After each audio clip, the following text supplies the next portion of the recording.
Siemano, siemandero, witam wszystkich bardzo, bardzo serdecznie w kolejnym odcinku filmików o gitarach. Chciałem Was zaprosić dzisiaj na wycieczkę do łódzkich salonów muzycznych Riff, gdzie nie dalej jak wczoraj odbyły się warsztaty z Billy Wattmanem. Billy Wattman jest to człowiek, który nosi przyklejane paznokcie.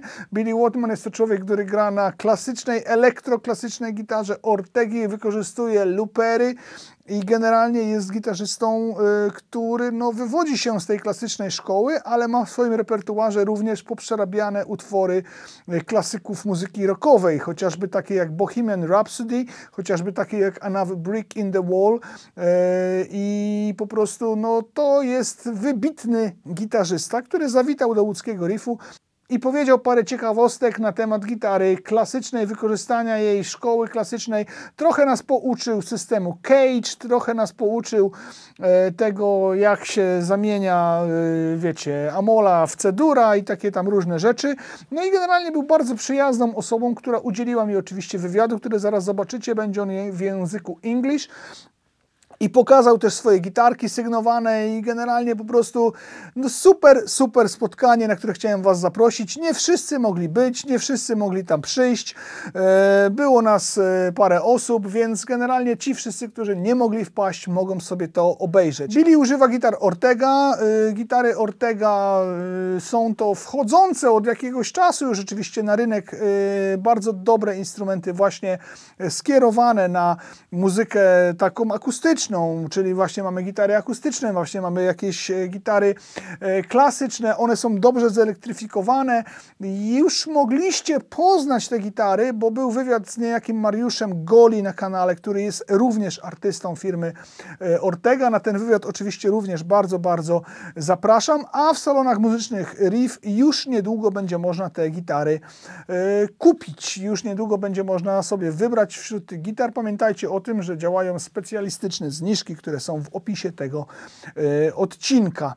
Nie zabieram już Wam czasu. Najpierw wywiad, później fragmenty troszeczkę z tych warsztatów. Bardzo Wam dziękuję za to, co robicie dla kanału, czyli za to, że chce się Wam oglądać ten odcinek i wszystkie inne, które już były i wszystkie, które jeszcze będą.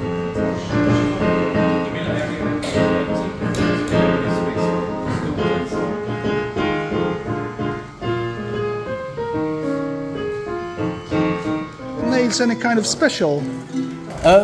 Or is it like the same girls are using, you know, to make... It's the same that girls are using, But, you know, it works. It's like having 4 guitar picks, really, so... Ladies and gentlemen, Riff Poland Łódź, Billy Wattman with me. Hello. The guy with the nails. Yeah. Why do you need nails like that? What for do you use them? So, it's quite a common thing in classical and flamenco guitar. It's basically like having 4 guitar picks, but one on each finger.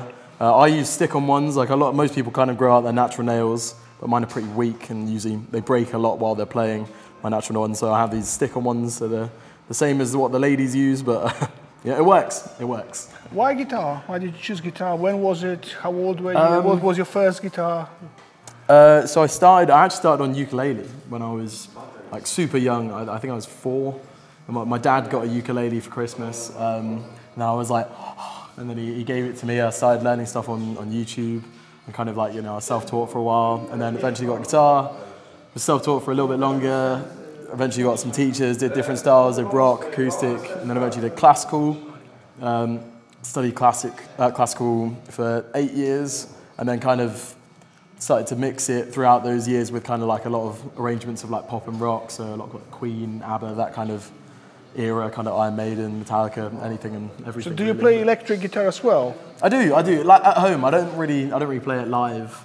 I feel like just because what I do with like nylon string guitar, works well for me. But no, I have some electric guitars at home and I do love playing them at home. So when you play an electric guitar, do you as well use your nails or you use standard pick like everybody does? A mix. I'd say half and half. Like it depends. For like kind of more like, you know, shredding kind of stuff, I think I would use a pick. But like for anything kind of like chord based, I would use my fingers. Yeah. Is it easier for you to pick with those alternate picking techniques? You know, that you're using a pick and as well you're using. No, because that confuses me. Okay. Like, I feel like I can do it to like a bad standard, but like I think it confuses me because I'm used to using all of my fingers. So then I'm suddenly two of them are like joined together while I'm trying to still use them. So that's quite it's interesting, weird. actually. It's weird. So they do work differently when they are all alone, but if you put two of them together, those two are working different. Yeah, that's what you're saying. The reason why, at least in my mind, that I can think of is that, like, for most of the, obviously not all the time, but for most of the things, your thumb will be taking care of like the bass strings while your fingers are kind of doing the rest of it, for the most part, not always. But I think that's why it gets confused, because then suddenly my index finger and my thumb are together. So now it's like it's not the same kind of like the difference between them. So I think that's probably why. But okay, let's go to your signature model. Yes. Which is made of what wood is that? So this is called white ebony. It's this was like one of the main things I wanted about this guitar, to be honest, because I think it's the most beautiful wood I've seen for guitar. Nothing's been done to it. It's just been varnished on top. So that's how the wood it's in natural ways, like yellowish and black. Yeah. Okay, I've never, I'm into guitars for like more than 30 years now. I never heard of white ebony. I feel like you don't really see it on too many guitars, and I mean I'm really surprised. But I remember I saw it on a guitar years ago, and I was like, wow, it's such an eye-catching wood, and I think it looks so different from just having like just plain like rosewood and whatever. Was it the choice of it? Was it like only because of the look, or does it have any kind of sound abilities different to spruce or whatever, like mahogany or whatever it is? To me, it was more just about the look, to be honest. Because like for me, like whenever I'm playing, like again, 90% of my playing, probably even more, is like I'm playing live, so I'm playing plugged in. So it doesn't have any like back. I'm sure that like if you talk to a proper luthier, they'll say, oh no, rosewood resonates way more. But for me, this wasn't like a massive thing, because it's it's a semi electric acoustic, so it has a Fishman pickup in it as well. So it was way more important for just how it sounded plugged in. So the wood wasn't like I didn't really care so much. If anything, it was almost better if it slightly resonated less, because it's less likely to feed back. Okay. So that's why you're using as well this very thin guitar as well? Oh yeah. The tour player. Where is it? This one. So it's the same. It's piezo here, yeah. The same electric here, but it's very thin because of wall. You don't need any feedback. You don't need any resonance. Yeah. So this is, well, I mean, you can hear from. Exactly. It sounds like basically like an solid body. Yeah. Yeah, but it is hollow through here and here. So there's a piece of wood running down this middle bit here, center which again, but it's really good. I've played it quite a few times live, and I've never had any feedback problems with this. Yeah, but coming back to this one, so if you chose it because of the look, why didn't you put this side in here? Because when you play, nobody can see what's going on here. No, I suppose so. I see your point, but I think. I think I do care about the sound to an extent, and this would change it. Like I think having a spruce top is almost a tradition, especially in classical guitars. I mean for almost all of my classical guitars that I played have been spruce top. I've got one. I can't even remember what top it is. Anyway. But no, I think this would make a big difference to the sound if you had it on the top. So what's here is the spruce here? This is spruce on top, yeah. Is it solid spruce, not like ply or whatever like it? Yeah, just solid Okay, spruce. what about the neck? Is it mahogany? Yeah, mahogany on here and on the... so you got the special Fender. It makes a massive difference, It does make a big difference. I feel like obviously the thing is like when you're playing, it's not like it hurts on a normal guitar, but you get the little line. It's like sometimes when you play one with an armrest like this, it's just you will never come back to the normal honestly. one. Okay, so is the one because the one you're going to play today? It's like a serial model out of the box. It's not your guitar. Yes, yeah. So, is there any differences with the one you have? No. Or you're using like the standard model everybody can buy? Yeah, so it's exactly the same as the standard model that everyone can buy. It was the first prototype that they made, but it was amazing, honestly, because we were probably talking about it, just like different wood ideas, different shape ideas, for about a year and a half. And then, first one that they ever made, no problems, sounded amazing. I was like, honestly, I didn't have to send it back, didn't have to change anything. I was like, yeah, this is it. And then, I think I made like over 100 now, I think. It's a beautiful piece of guitar. It's my baby. I'm so proud of it. If you're not into like, you know, classical nylon string guitars, to have something like that would be a pleasure, you know, at home. One of the main things as well that I wanted about this guitar is I wanted it to be really easy to play, to feel. So that's why the shape of it is ever so slightly smaller than a standard classical guitar. So if you look at comparing, if you look at the shape of this, this is slightly like I don't know if you really see it on the camera there, but it's ever so slightly smaller, the whole body shape. So it kind of hugs into your body a bit more comfortably. And then same with the neck as well. It's a 48mm neck, whereas like a standard classical is 52. So I don't play classical guitar, but when I took that one and then I took that one, I was like, oh my god. So it's not quite as small as a steel string, but it's like in between both of them. And again, it just feels perfect. And what, like hat is your signature mark, yeah? You got it here, then you have it here on the back of the guitar as well. How many hours does it take for you to like practice a day? Do you still do it on a daily basis? Yeah. How does it look like? I still practice on a daily basis. I think I don't practice as much as I did in like prime practice. I went to a music school from when I was 13 to 18, and that was probably the most amount of time I used to practice in a day. I'd usually practice anywhere from 4 to 6 hours a day. Wow. But now I kind of... Do you know how to read? Do you know how to read and count and everything? Did you go to normal school as well? Yeah. No, so it was... We did normal stuff at the school, but it was all of that as well. So what, do you still do it, or is it like a little bit less at the moment? It's a bit less. Like I feel like because it was when I was studying classical guitar, so it was like super intense, you know, the super hard pieces, so, you know, and you know, it was all part of the kind of the school to be practicing that much as well. But I still try and practice as much as I can, and you know, when I do sit down with something, loud motorbikes. Okay. When I do sit down with it, I do try and practice for a few hours. But I mean, as well, like I think, you know, I'm sort of indirectly practicing, or at least, you know, keeping up with my pieces. You know, if I've got like a wedding gig or something, you know, I'm playing for 2-3 hours for that gig, so you know, I'm always kind of, that's not direct practice, but it's sort of it is practicing as well, you know. It's like in a way, practicing even you know, the length of it is like making your body is getting prepared for doing it and things like that. Where are you taking inspiration from? Well, like Paco de Lucia and all those guys. I think massively from Rodrigo y Gabriela, especially Gabriela's like technique with the strumming. I've really, you know, I took up a lot on that, and I kind of incorporate that in my playing quite a lot. Tommy Emmanuel, legend. A lot of old school rock stuff as well. You know, my dad like brought me up on a lot of like AC/DC, Metallica, Iron Maiden. I went to go see AC/DC. He took me for my 7th birthday. And I went again. I've seen them 4 times now, and every single time has been with my dad. So So was it your dad getting you into music? Can you tell that he was the motor of it? He was like you know, the main. Yeah, I suppose in a way, yeah. So he wasn't musical. I've even tried to teach him. He's a sorry if you're watching this, Dan, but he's a bit of a lost cause. I've tried. No, but he had a guitar like lying around the house, and you know, always was like watching videos of stuff. So you know, we were doing that, and I kind of, you know.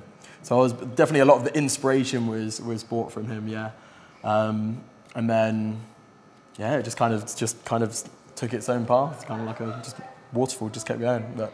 Do you think there will be a time in your life when you will jump into electric guitar more publicly, not like you said before that you are like hiding with it, and for example, one day you will write the whole album using only electric guitar, but with those kind of techniques you're using or is it like 2 different worlds? Maybe. I feel like I can't really see anything as 2 different worlds, because I suppose what I do, it's almost like 2 worlds together at the same time anyway. So like, I would never say never. I can't see it yet, but that doesn't mean it will never happen. It doesn't mean it will never happen. Is it your first time in Poland? Yes. Yeah, first time here. How do you like it? Or was it just the airport and you just came straight here? No, yeah, literally airport, hotel here, but yeah, here for another 2 days. So you will have some time to go sightseeing and things like that. Enjoy it, I hope you will. And we're going to all enjoy your show. Yep. Go and practice now. Thanks a lot. It was a pleasure to meet you, Johnny. Cheers, guys. Thank you. Thanks a lot.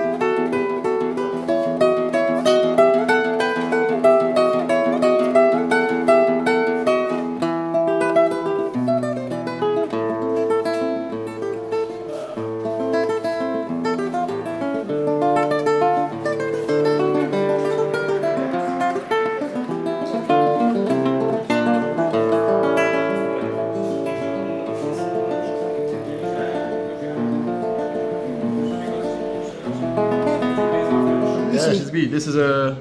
It's a little bit different than the one. Yes, this is darker actually, but is it the same kind of wood, yeah? Yeah, so it's striped ebony is the name of this one. And then, yeah, you can see I've made a couple modifications. Yeah, exactly. What's that thing here? You can see this little hole here. So this is just a brass insert for... and you're changing the tuning then? So yeah, basically. So it's like I have a little screw-on capo, so it's for this.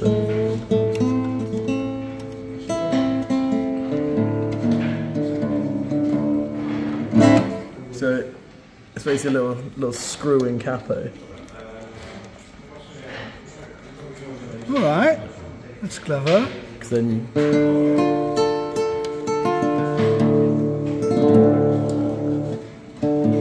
So we're using some kind of open tunings, is it? So the original tuning down here is D, A, D, A, C, E, and then just turns into a D minor chord when you have it. So it's the same as if you were fretting here in standard tuning, basically, where we drop E.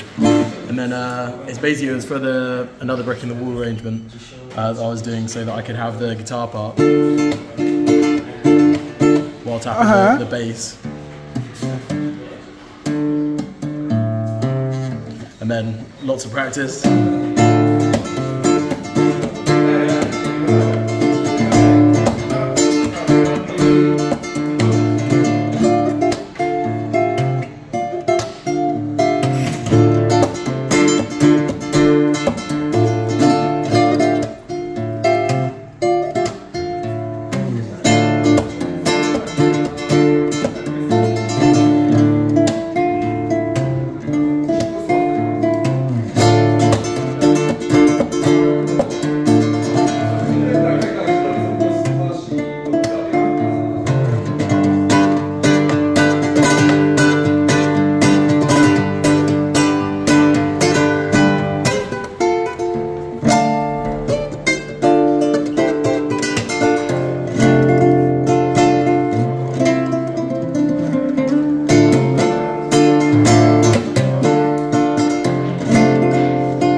This was basically, it was my thought process was if I have, if I put two pickups in it, so if one blows up, so I don't use them both at the same time, but there's an LR Baggs system, just one here, and then another one inserted here, so they're both just two separate outputs, and it's literally just one piezo on top of the other one. And it's a backup pickup actually, but was it connected with this preamp as well, or is it just the volume? Just volume. There's a microphone with this one, no microphone with this one, but the microphone in here, so you can't adjust. You have to get a special tool, but there's a microphone that adjusts. Oh, okay, I got you. There, and then a volume here. So which one are you using most? This one, the big one. Yeah. So it's basically if anything happens to this, like while I'm in, if it's an emergency, then I have an instant. Did it ever happen? Once. It has been come in handy once actually, so yes. Is there any more mods in this one? No, that's it. That's it. It's just that, just those short little bursts. So like.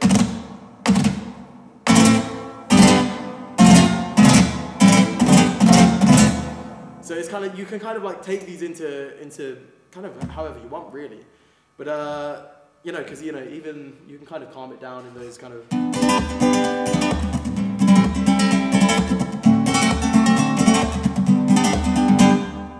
And so specifically what I'm doing there, so it's in the middle like every other beat, right? So you're going, so it's one normal down, and then,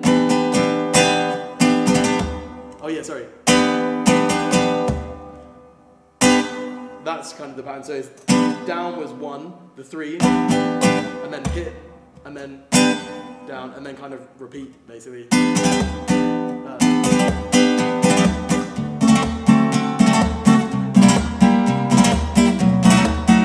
I mean, there's so many ways you can kind of incorporate it, because then you can just do, so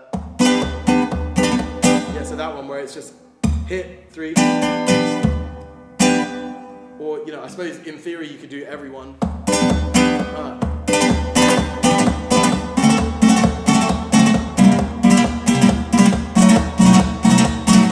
And it's it kind of, you know, depending on what you do or where you kind of add it, it kind of changes its rhythm. And another one I use actually that's slightly different it's still a 3-stroke pattern with a hit, but it's slightly different. So you hit up with your first finger here, and I always find it easiest to play over the fretboard here. But so it's not to say that you can't do it here, but it's your hands, you know, already in, because you hit here, your index finger is already in the right place. So up with the finger, down with the finger again, and then up with your thumb. So.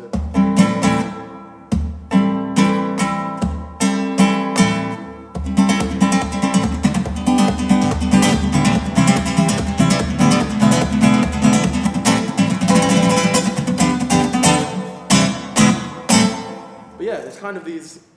Yeah, there's so many. There's not really any rules. Where is the thing?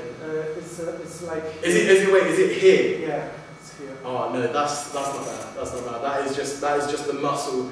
You'll notice that, like, usually, because I'll notice it if I've been playing for a long time, or I've been practicing for a long time, especially with stuff like bar chords.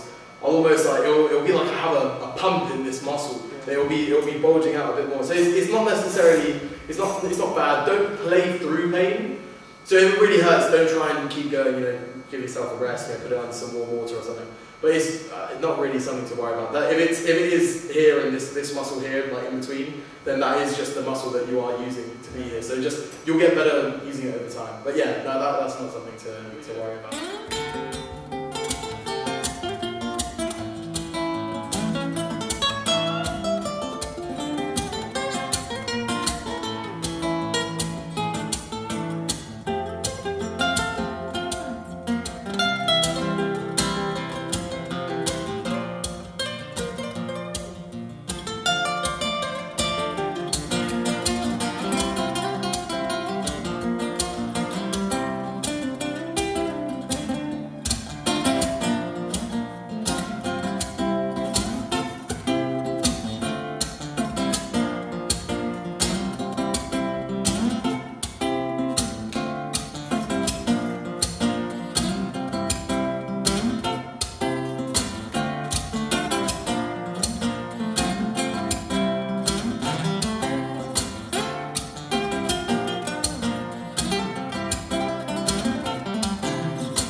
A na koniec zdradzę Wam tajemnicę, że słuchajcie, już w październiku na kanale po raz, no możliwe, że nawet po raz pierwszy, nie wiem jak to jest, sami mi powiedzcie jak to jest, być może to jest tak, że to jest po raz pierwszy, ale już w październiku na kanale, szanowni Państwo, gitara elektroklasyczna. Gitara elektroklasyczna, sygnatura właśnie Billy Woodmana, przepiękna gitarka z białego hebanu i jeszcze Wam powiem więcej, to nie ja będę na niej grał, to w ogóle, znaczy ja pewnie sobie też coś na niej zagram, dlaczego by nie, ale myślę, że zaproszę, znaczy ja już wiem o tym, że zaproszę dla Was specjalnego gościa, który po prostu wymiata niesamowicie na takich gitarach i pokażę Wam w pełni, co ten instrument może i co on potrafi, a myślę, że potrafi wiele, więc czekajcie na to, a teraz marsz do riffu, korzystajcie z kodów, korzystajcie z aplikacji, korzystajcie ze zniżek, korzystajcie z konsultacji online z doradcami, korzystajcie z tego, co riff ma dla Was do zaoferowania i dzięki za to, że jesteście. Szanowni Państwo, Najbardziej oczywiście wielkie podziękowania dla samych moich wspaniałych patronów, najbardziej oczywiście podziękowania dla wszystkich tych, którzy oglądają do końca. Możecie napisać przepiękny biały heban na końcu tego odcinka, jeżeli tutaj dotarliście, to w komentarzach oczywiście. Bardzo, bardzo Wam dziękuję za wszystko, co robicie po raz 1000. Kręćcie końcówki samochodowe. Niech gitara będzie również dla Was najważniejszą ze sztuk. Przed Wami już w tym momencie końcowa samochodowa. Dobranoc. No i znowu strzały z Polesia. Strzał z Polesia. Może już był, może nie, kto to wie. Ale nawet jak był, to jak się powtórzy, to nic się takiego złego nie stanie. Karo 1.6 GLI. Co prawda nie jest w jakimś super ultra ekstra stanie. Rafatu jeździ podobnym Karo chyba. Nie jest w jakimś super ekstra stanie. Raz mnie nawet przewiózł, no powiem Wam, że nawet chyba się przejechałem jako kierowca. Dziwny samochód. Patrząc na motoryzację, jest trochę nowocześnie. Ja zrobiłem prawo jazdy, jak już było późno. Już samochody były trochę bardziej wygodne, więc takie samochody pamiętam tylko i wyłącznie jako pasażer nieświadomy tego, czym samochody są.